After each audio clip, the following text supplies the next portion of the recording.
todos, mais uma vez. Hoje a gente tem o prazer de receber o Dr. Paulo Amaro. Ele é terapeuta quântico, pós-graduado na PUC em Psicologia Positiva.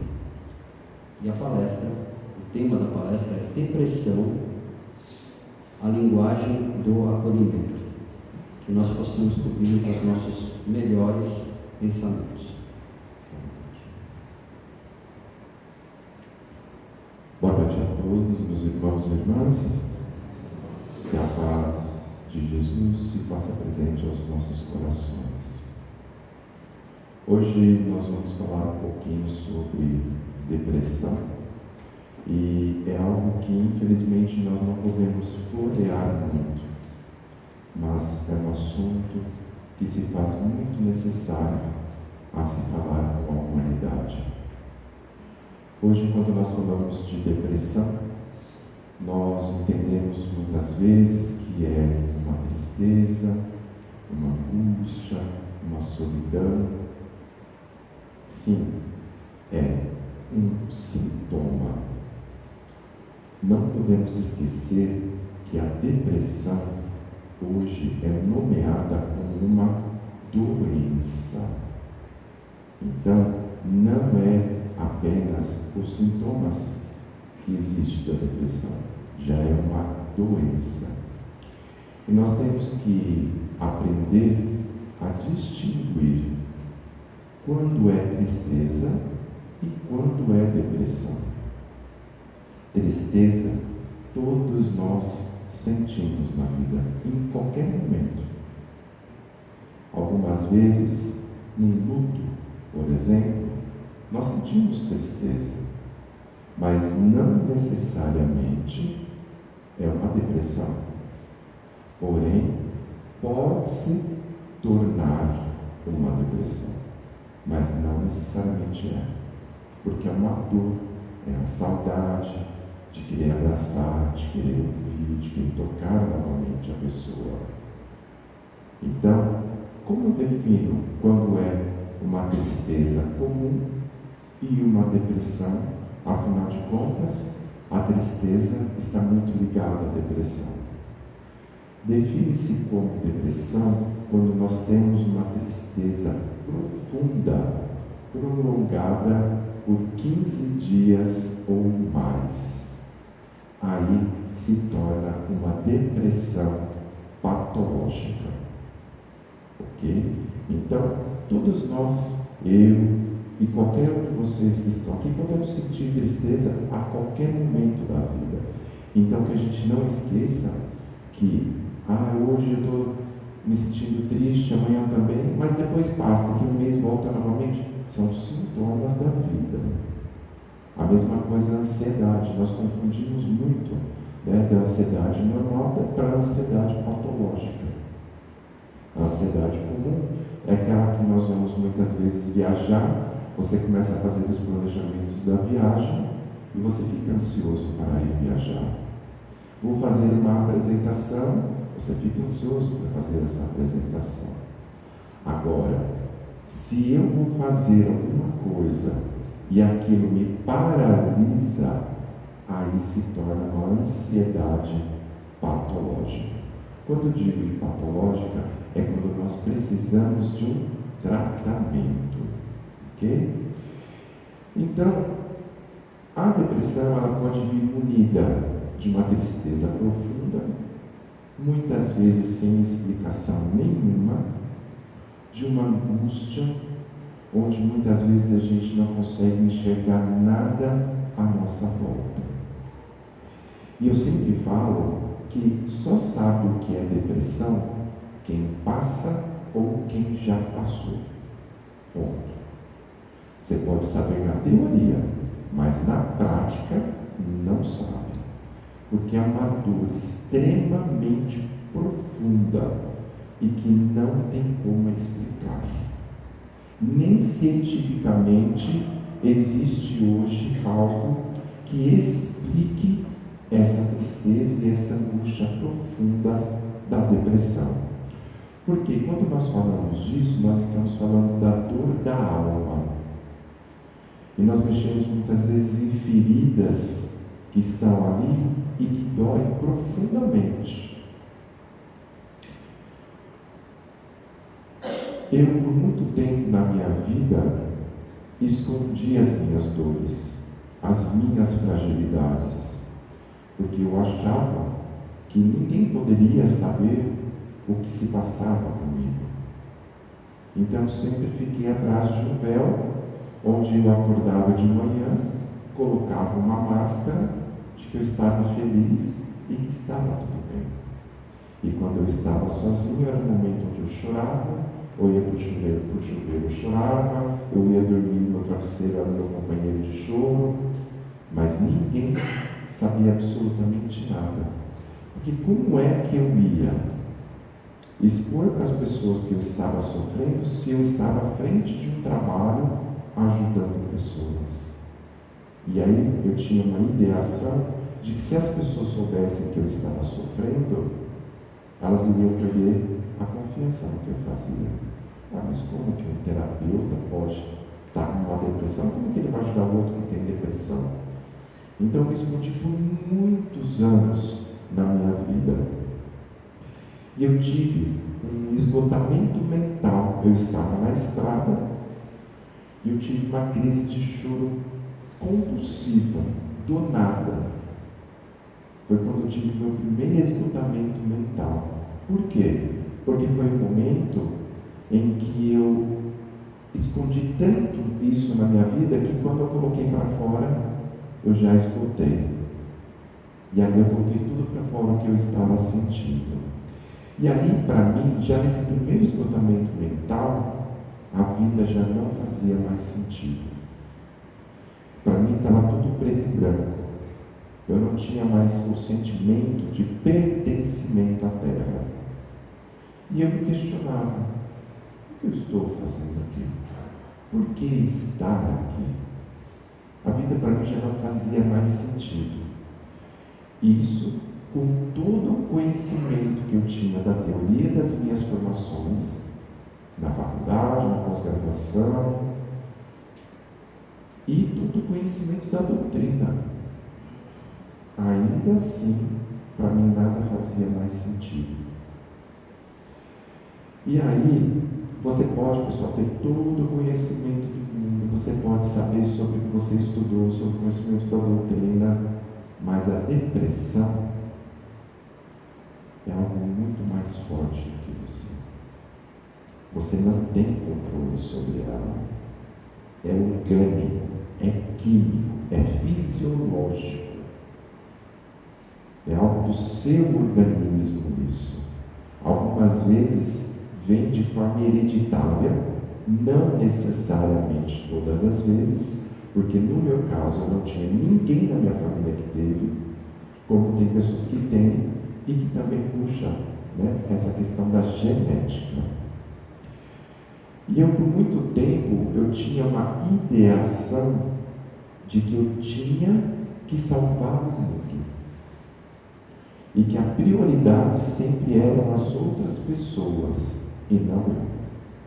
Eu já viajei quilômetros por muito tempo para ficar 1 ou 2 horas para socorrer alguém e voltar quilômetros para trás novamente. Porque o outro era a prioridade, eu não. Eu sempre tinha que ficar por último. E eu tinha essa ideação por um bom tempo, acho que desde que me conheço por gente, até meus 40 anos de idade, sempre foi assim. Porque eu achava que me priorizar era um egoísmo. Mas isso era uma ideação minha, que eu tinha plantado, era uma crença que eu tinha. E aí a minha vida toda eu me dediquei ao outro. Desde os meus 13 anos de idade eu estou envolvido na doutrina, na verdade desde que eu nasci, que meus familiares sempre foram, mas eu afinco na doutrina desde os meus 13 anos. E sempre foi assim. Então eu sempre me dediquei ao outro e sempre me anulei.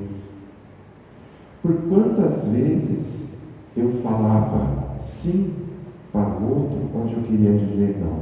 Quem é que já fez isso? Quantas vezes me convidavam para ir em determinados lugares E eu ia para não magoar o outro. Mas eu não queria ir. Quantos de nós também já não fizemos isso? Só que nós somos dotados de coração e de emoção. Não somos de ferro. E aí, eu tinha muito medo de compartilhar a minha dor para as pessoas, porque eu não queria que as pessoas viessem falar assim para mim: ah, isso vai passar. Porque eu falo para vocês com muita propriedade sobre a depressão.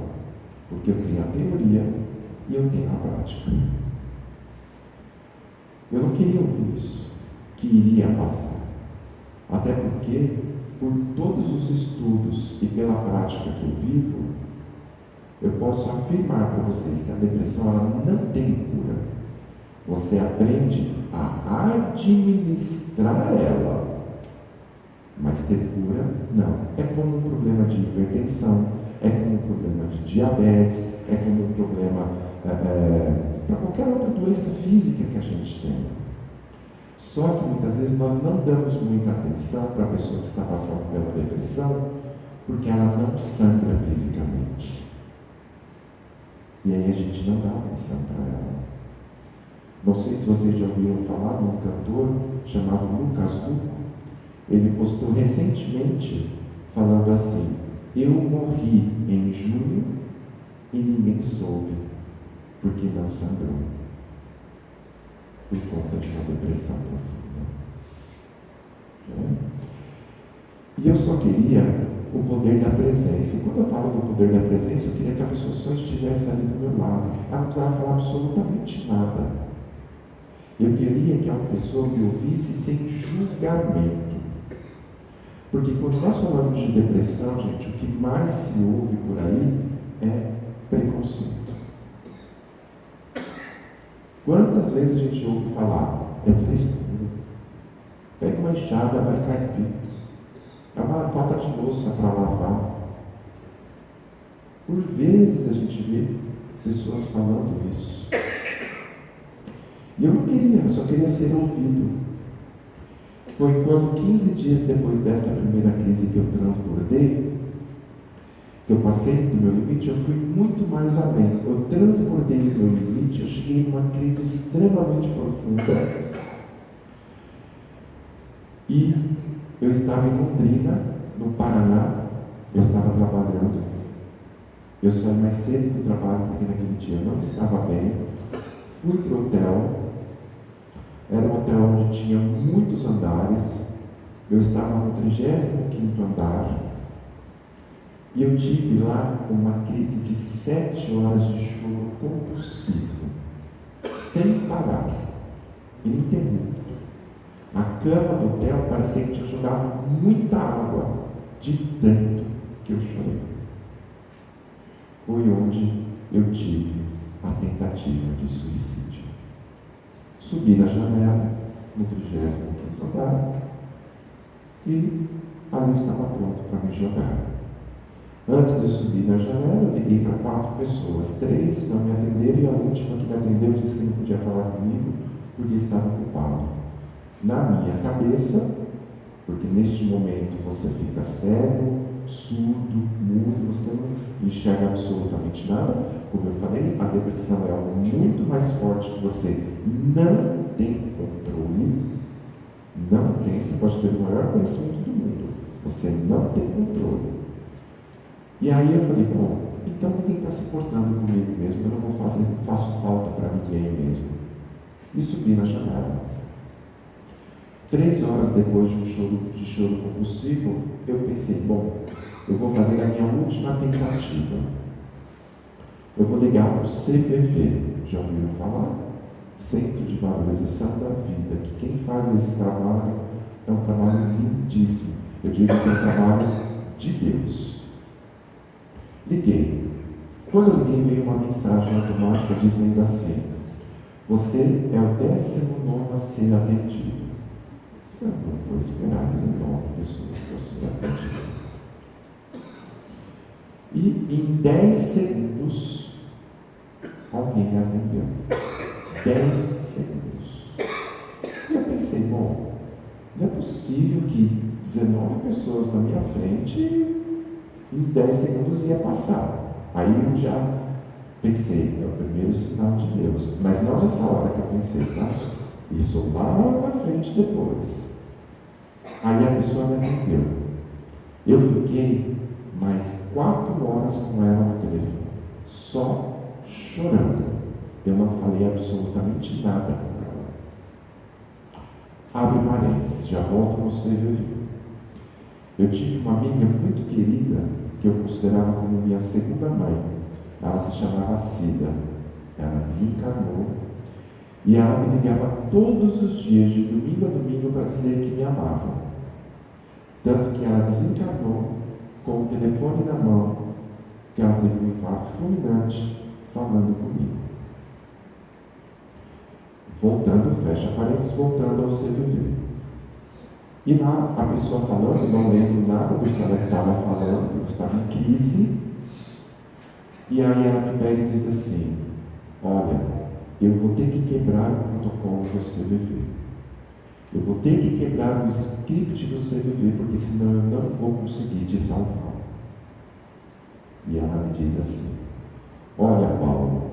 Ela falou, Paulo? Mas em nenhum momento eu falei meu nome.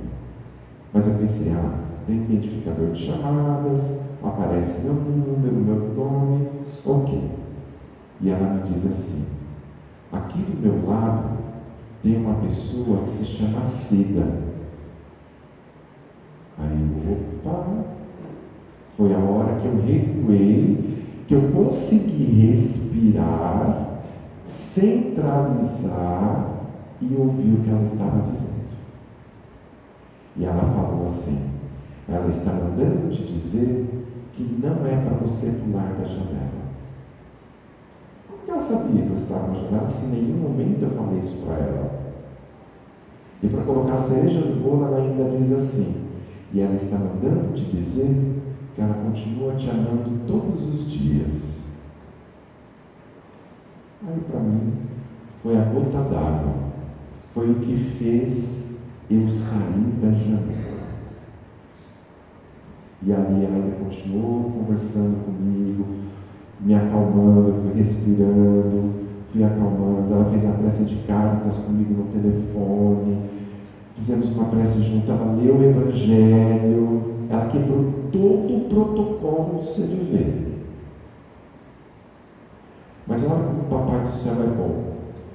Me passou na frente de 19 pessoas, me colocou na linha uma pessoa que era espírita e que nem sabia que eu era espírita, e ainda me passou uma comunicação mediúnica. Foi o que me salvou. Se você me perguntar, quem é essa pessoa? Não sei. Não faço ideia. Não sei onde mora, não sei o telefone e sequer o nome dela. Absolutamente nada, até hoje. Mas ela salvou a minha vida. E por muito tempo, eu ainda tinha ideações suicidas. Eu não cheguei a fazer a tentativa novamente, mas eu tive ainda muitas ideações. Porque quando a gente entra com a medicação do psiquiatra, ele ainda demora muito tempo para fazer efeito no nosso organismo, até acertar a medicação, até acertar a dosagem, para que a gente possa ficar de fato regular, estável. Né?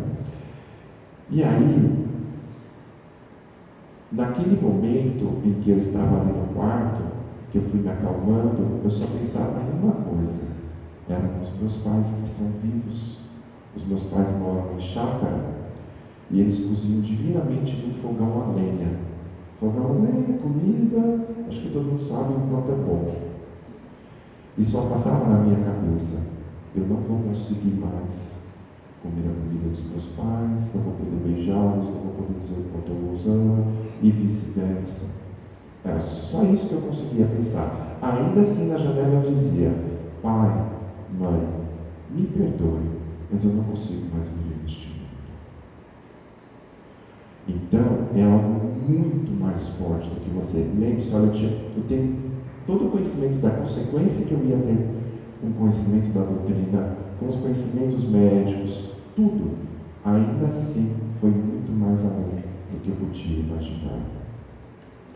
Então, gente, nós precisamos ter a consciência que depressão não é mimimi, depressão não é frescura, depressão não é preguiça.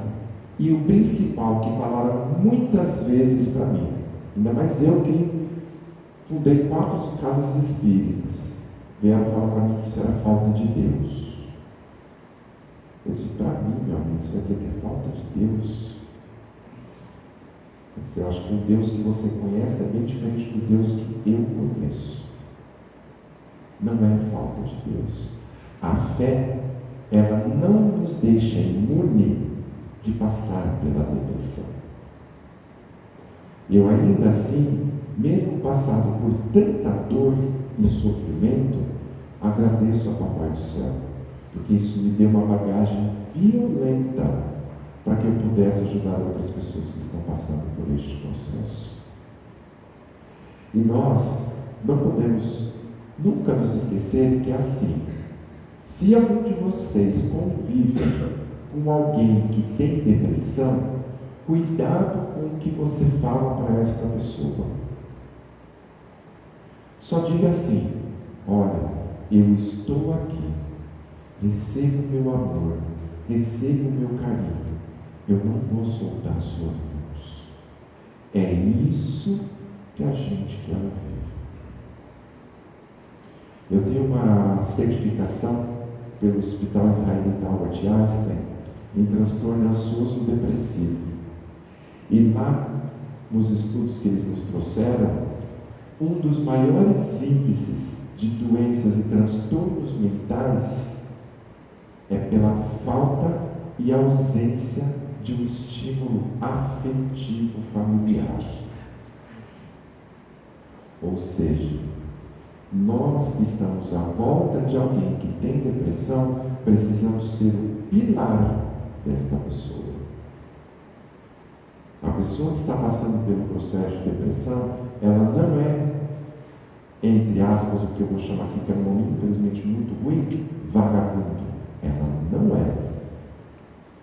Um pai me procurou dizendo: oh, meu filho está lá no quarto, você fica naquele quarto, tem 45 anos, não trabalha, fica no quarto escuro o dia inteiro. Eu perguntei para ele: como que o senhor o aborda? Ah, já chego chegando, vai trabalhar, você tem mais o que fazer. Eu falei: então, está errado. Dê colo para ele, abrace ele, mostre o quanto ele é importante para você. Um mês depois ele retornou ao consultório e disse: hoje meu filho saiu do quarto e está fazendo caminhada comigo. Isso é um pequeno ato de amor.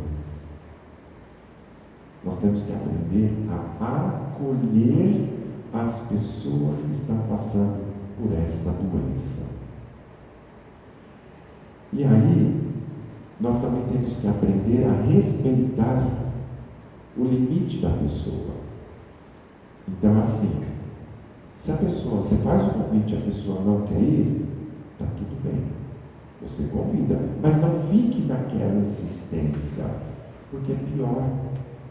Você vai fazer com que a pessoa fique mal ainda, pior ainda. Ou muitas vezes você faz o convite e leva a pessoa para lugares onde vão acionar gatilhos que vão fazer a pessoa afundar cada vez mais. E vou falar para vocês com muita propriedade que as pessoas que estão passando por um processo de depressão, um dos maiores gatilhos estão dentro de casa. Porque ela não tem apoio, não tem carinho e não tem amor. Uma paciente falou para mim: olha, eu não consigo mais me recuperar, todo dia o meu gatilho é acionado. Eu disse: por quê? Ele falou: porque minha família não acredita que eu tenho depressão, que eu estou mal, que é frescura. Eles acham que eu fico exagerando, querendo chamar a atenção.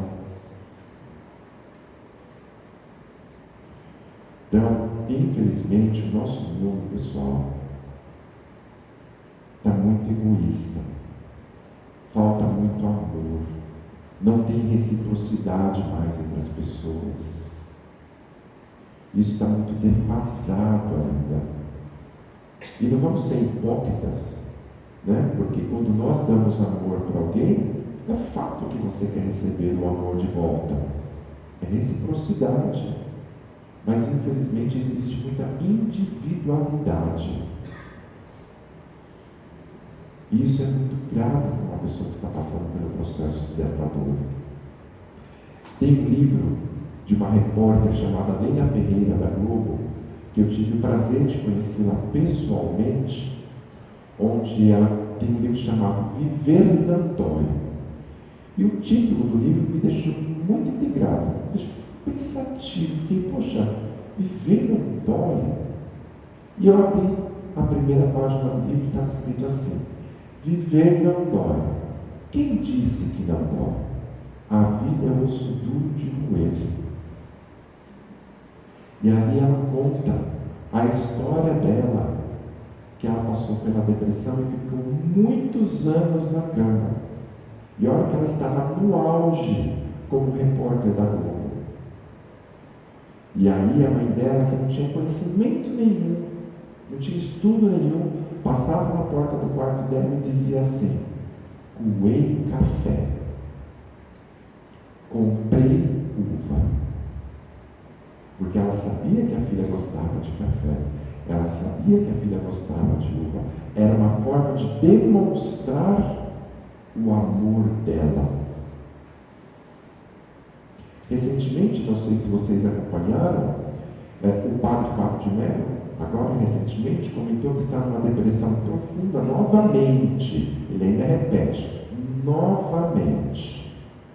A primeira depressão dele foi quando ele teve a perda da irmã dele, que por sinal também se chamava Cida. E a irmã dele ligava todos os dias para ele dizendo que não estava bem, que ele não aguentava mais viver, que ia se matar. E ele achava que ela estava querendo chamar a atenção. Achava que ela jamais faria algo desse tipo. E ele foi no terapeuta. E esse terapeuta disse assim para ele: se afaste da sua irmã, porque ela tem problemas. Você não precisa carregar um problema dela para você. E ele se afastou. E tempos depois, a irmã se suicidou. E ele carregou uma culpa por muito tempo de não ter socorrido a irmã, achando que era uma frescura que ela estava passando, que ela estava querendo chamar a atenção, ou que ela estava se vitimizando. E quando ele chegou no túmulo, ele falou: agora não tem como tirar minha irmã do túmulo novamente.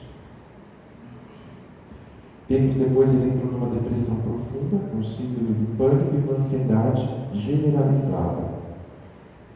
Ele é uma pessoa extremamente forte, alta, ele se escondia debaixo da cama quando alguém vinha para ajudá-lo. Padre Fábio de Mello, Padre Marcelo Rossi, teve uma dupla de um cantor que eu não lembro agora também, acho que Henrique Juliano, se não me engano, que também passou. Quantos líderes religiosos estão passando por este processo? Só que as pessoas desconhecem.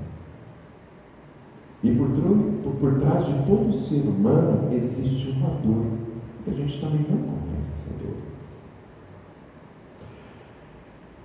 E aí, nós temos que entender que nós não somos heróis e nem heroínas para salvar o mundo. E eu gostaria de trazer para vocês um cenário atual, que é, hoje, essa doença, ela atinge 340 milhões de pessoas em todo o mundo. Ela não escolhe raça, time, cor, religião, ela simplesmente chega. Vocês têm ideia do que é isso? 340 milhões de pessoas. Segundo a Organização Mundial da Saúde, daqui 10 anos, em 2035, todas as pessoas estarão passando por algum transtorno mental. Segundo também a Organização Mundial da Saúde, 700.000 pessoas morrem por suicídio. E o pior, gente, olha esse índice: a cada 45 minutos uma pessoa se mata no mundo inteiro. É muito alto esse índice. A gente vem falar sobre o índice da Covid, sobre o índice da dengue, mas qual foi o momento que a gente ouviu falar do índice do suicídio?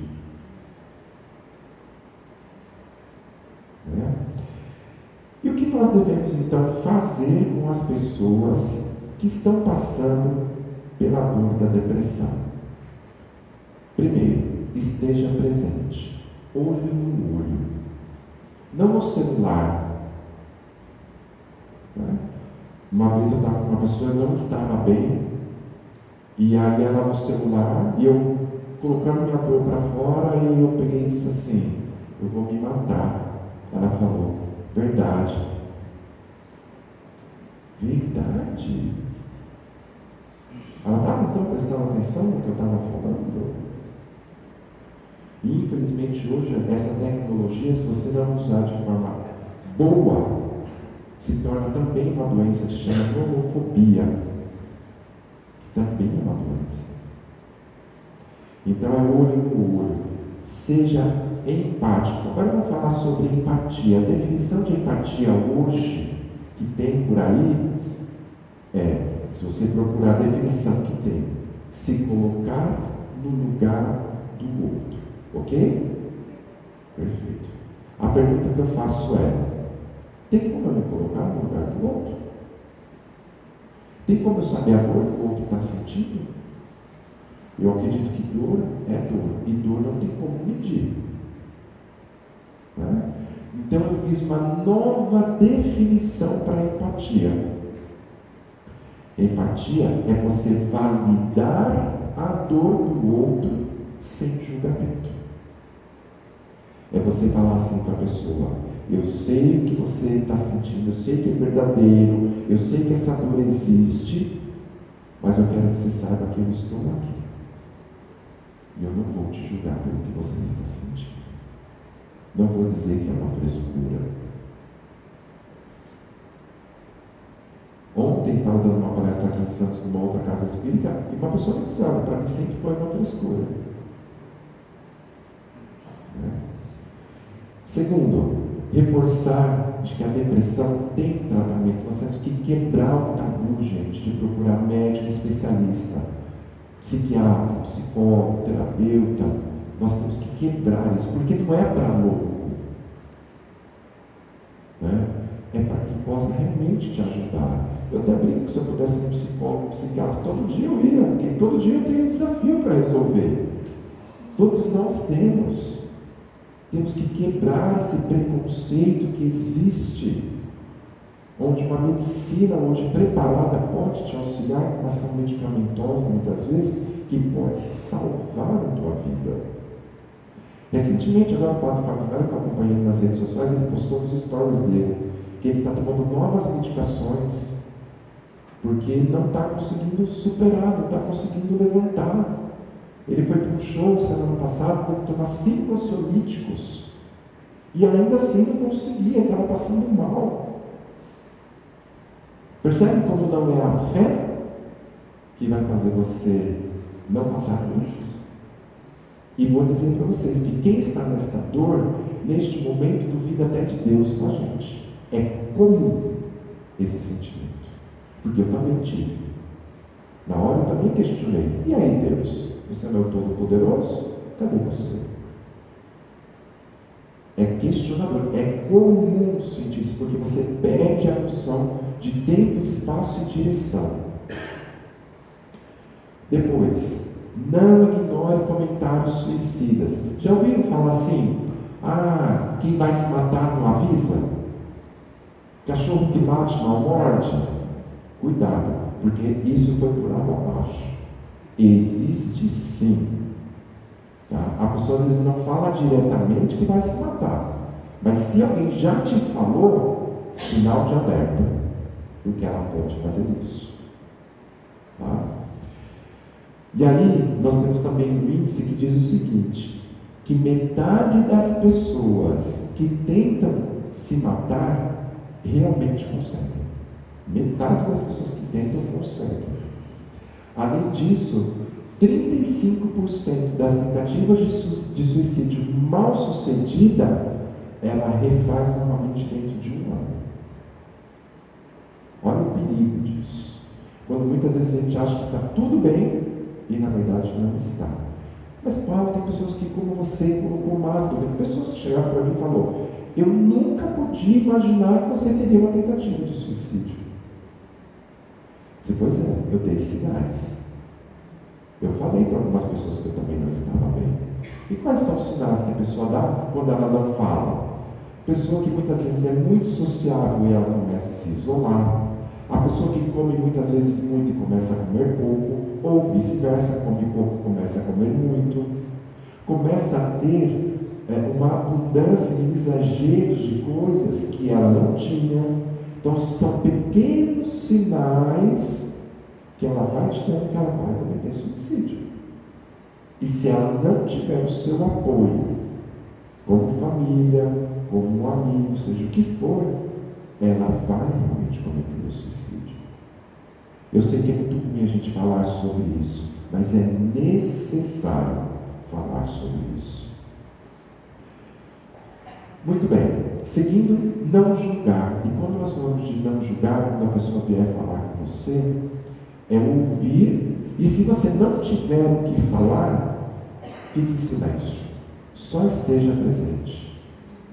O padre Fábio de Mello comentou também essa semana que ele foi tomar café da manhã. Ele gosta de tomar café da manhã com todo mundo na mesa da família, e aí ele tinha passado uma noite muito ruim, chorando a noite inteira, e a família vem e pergunta: e aí, dormiu bem? Como é que você está? Passou aquele chororô? Opa! Além de eu não estar bem, ainda preciso passar um relatório para a pessoa. A melhor forma de demonstrar amor e carinho pela pessoa que está passando pela dor da depressão não é através de perguntas. Você não precisa perguntar nada. Você só acolhe, ouça. Só isso. Ou abrace ela. Muitas vezes, gente, o abraço calado se fala muito mais. Depois, nós temos que também ter muita delicadeza e entender que as pessoas que estão passando por isso, elas precisam da sua presença, sim. Não consigo estar presente fisicamente, mas hoje a tecnologia, eu posso mandar uma mensagem, eu posso fazer uma chamada de vídeo, eu posso ligar. Então, se faça presente na vida dessa pessoa. Ela espera por isso. Ou então só manda uma mensagem, um áudio dizendo assim: olha, estou passando para dizer que eu te amo, que você é muito importante para mim, e que se você precisar de qualquer coisa, o famoso tamo junto. Estou aqui. Né? Esteja presente na vida da pessoa. Não faça como pedir para o padre Fábio de Mello fazer, se afastar.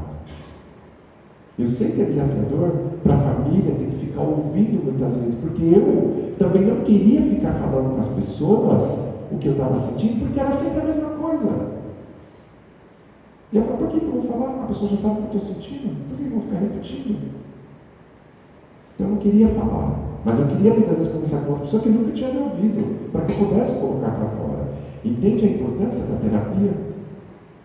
De um estado onde você precisa passar também com um psiquiatra? É muito importante, gente.